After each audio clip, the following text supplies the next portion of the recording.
Hi, it's Dwyer, gamblersadvisory.com, dwyervip.com. Remember, the opinion you should follow should be your own. Just consider this video to be a second opinion from a complete stranger online.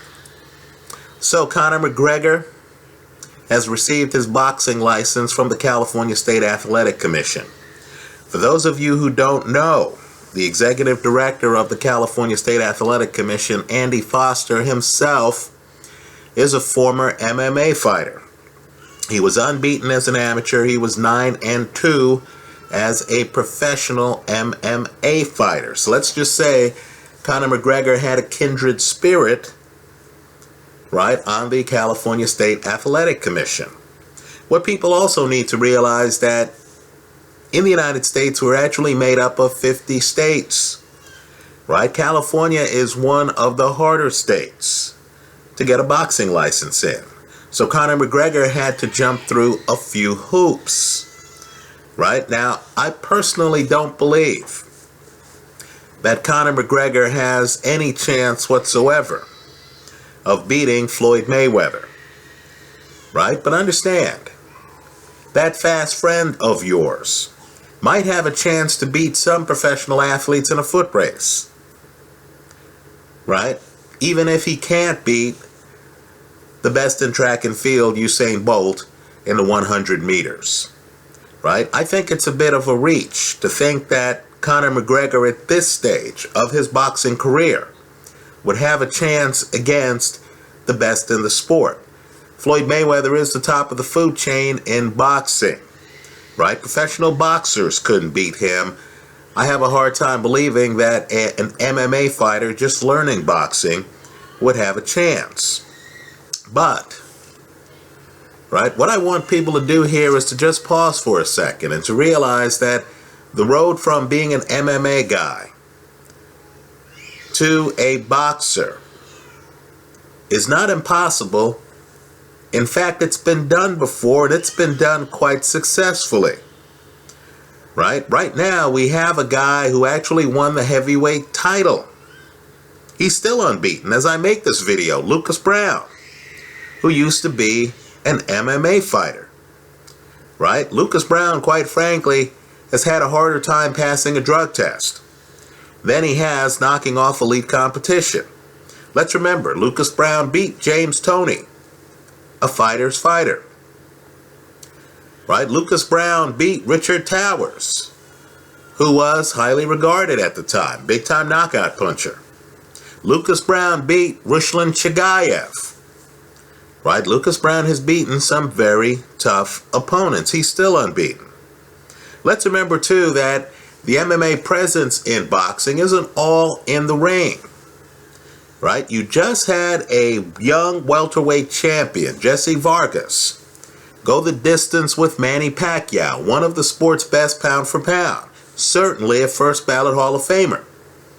Understand that the trainer for Jesse Vargas, Dewey Cooper, is himself a former MMA guy, right? So to me, some of MMA translates into boxing.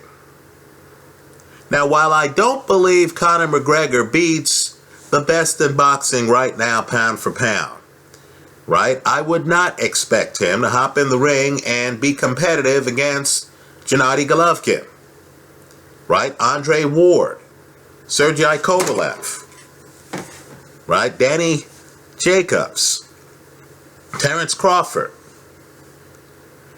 While I think it's too early for that kind of opponent, I do believe that against the right opponent, McGregor, who has a simply spectacular, left hand, right? He has a spectacular left hand. I think he would have a chance against a fighter who, number one, is not defensively blessed. Let's remember, guys who know how to punch, and McGregor certainly does, always have a puncher's chance in boxing, right? Big hitters only have to be right once, right? If McGregor can find someone who's highly regarded, right? A world-class fighter, not an all-time great like Mayweather, but a world-class fighter who is not defensively blessed, who has limited mobility, right? McGregor, who can move when he wants, needs a safe zone in the ring, right? He needs to have the ability to back away from the oven if it gets too hot, right? What he needs to do is to find someone around his size who's kind of like Bermane Stiverne.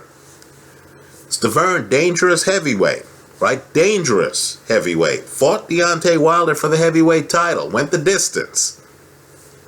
But when Wilder backed away from him, Stiverne didn't have the foot speed to catch up with Wilder.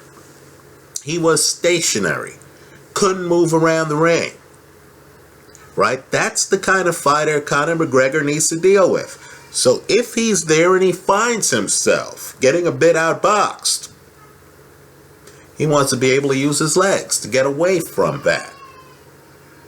Right? He also needs a guy who wants to fight him in the pocket. Right? Don't hop in the ring with a guy who has great ring coverage. In other words, McGregor against David Haye would be a bad matchup because David Haye can hit you from halfway across the ring. James DeGale, same type thing. These are guys who have power that will travel.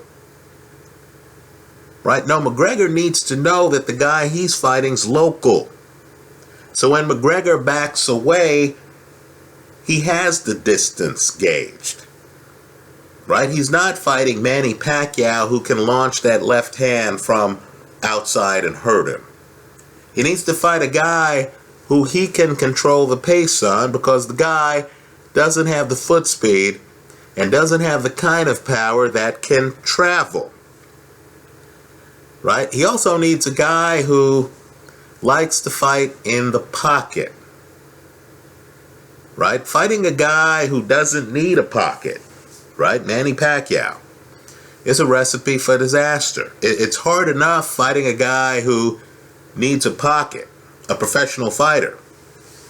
But guys who can take their game on the road, literally be moving around the ring and beating you up, right? An Ali type guy, a Manny Pacquiao type guy. To me, that'd be a problem for a new fighter. So, in my opinion, the kind of guy Conor McGregor should be gunning for if he's serious about a boxing career, world-class fighter, would be someone like Chris Eubank. Right? Eubank is a guy, limited mobility, right? Needs to be in the pocket, likes to throw his punches in a tight radius.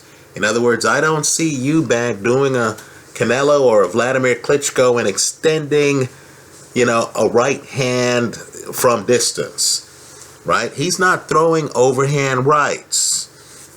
His trademark punch is an uppercut. In other words, he wants you close, right? He's not going to try to hit you long range. He also doesn't have the kind of jab that's going to keep a guy busy and blind the guy to the overhand right behind the jab. In other words, a guy like a Vladimir Klitschko would be a nightmare, style-wise, for Conor McGregor, because McGregor would be in there trying to stay away, and Vladimir Klitschko would then be bludgeoning him with a tough jab that he'd have to deal with. And as he's trying to figure out the jab, Klitschko would then come with power punches behind the jab. With Chris Eubank, you don't have to worry about that kind of blinding jab. You could actually focus on the power punches he's trying to throw. Right? For me, an instructional video, right? A video I found to be quite instructive is the first half of Eubank's fight against Billy Joe Saunders. You're going to notice that Saunders is just too slick for Eubank. Saunders knew what Eubank was going to throw before Eubank threw it. Saunders was able to just lean away from Eubank's punches. The first half of that fight is quite lopsided. Let me add a caveat here, right? McGregor needs to stay away from slick fighters. Guys like Billy Joe Saunders, right? Guys like Demetrius Andrade. Guys like Danny Jacobs, right? He's new. He has choices. Fight guys who are easy to find in the ring. Fight guys who are not defensively blessed. Right? Fight guys who view themselves as alpha. Who have the kind of arrogance that comes with believing that you're fighting a guy who doesn't even come from your sport. Right? So, as I see it, anyone with Conor McGregor's left hand, and folks, it's devastating. It's like Deontay Wilder's right hand, right? One punch knockout power, right? Anyone with Conor McGregor's left hand, McGregor's a southpaw, has at least a puncher's chance in a boxing match. While I personally would have a relatively easy time picking Floyd Mayweather over him, picking Manny Pacquiao over him, right? Let's just say that I'd have to think about it. If I'm getting long odds and he's fighting Chris Eubank, I'd have to think about it, right? The idea would be that McGregor might be able to move around the ring, stay away from Eubank early, and then try to pot shot him with devastating straight left hands. Understand too, McGregor has an excellent left hook, right? He has an A+ punch. He has power, right? So as he works on the technique, if he can stay away from the fighters who are going to follow him around the ring, right? Manny Pacquiao would be the wrong matchup for him.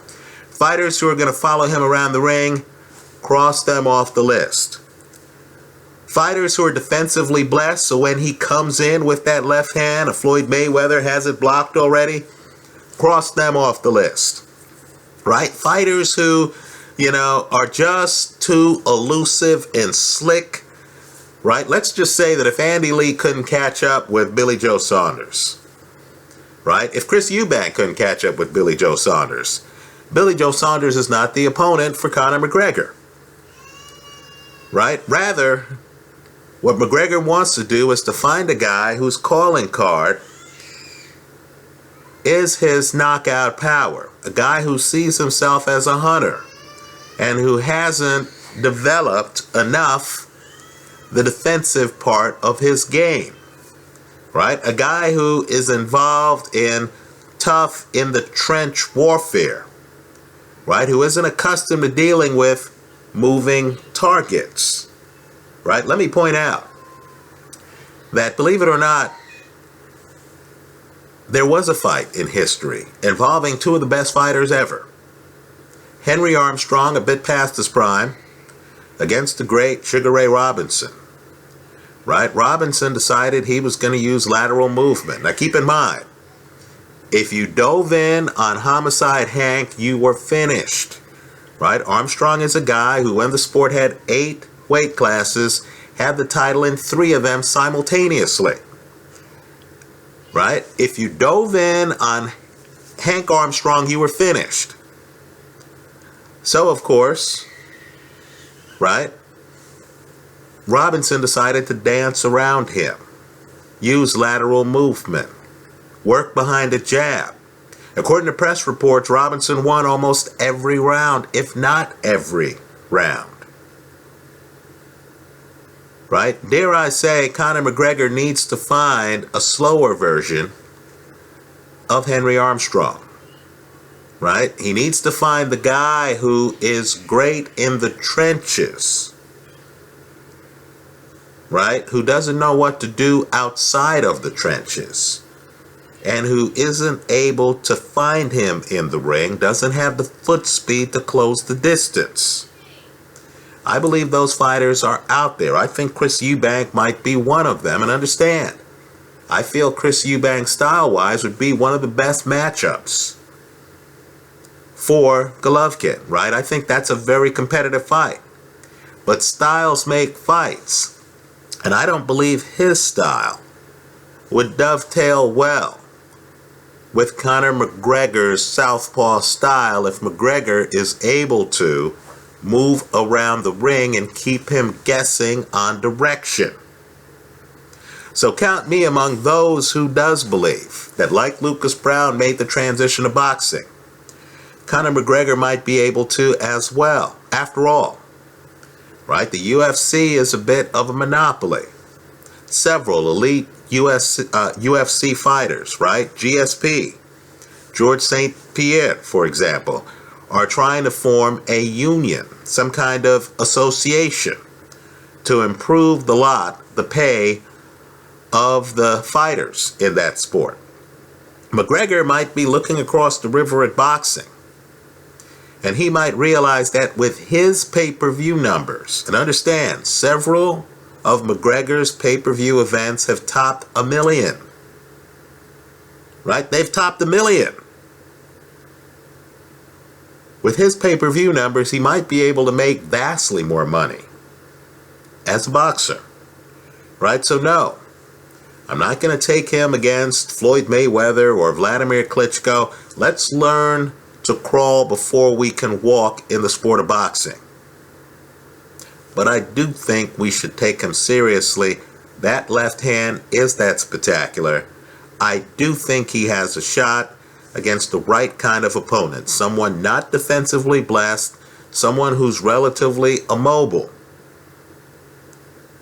Right? Someone who might not know what to do with McGregor's straight left hand from distance. And by the way, McGregor does have ring coverage, I should say octagon coverage, right? He can throw that left hand from way outside, just like Deontay Wilder. So just like Wilder has fought the right opponents and now is heavyweight champion without, in my opinion, elite boxing skills on the inside, so too might Conor McGregor. Let's see what his next move is. Let me hear from you. I hope you leave your comments in the comment section to this video. Thanks for stopping by.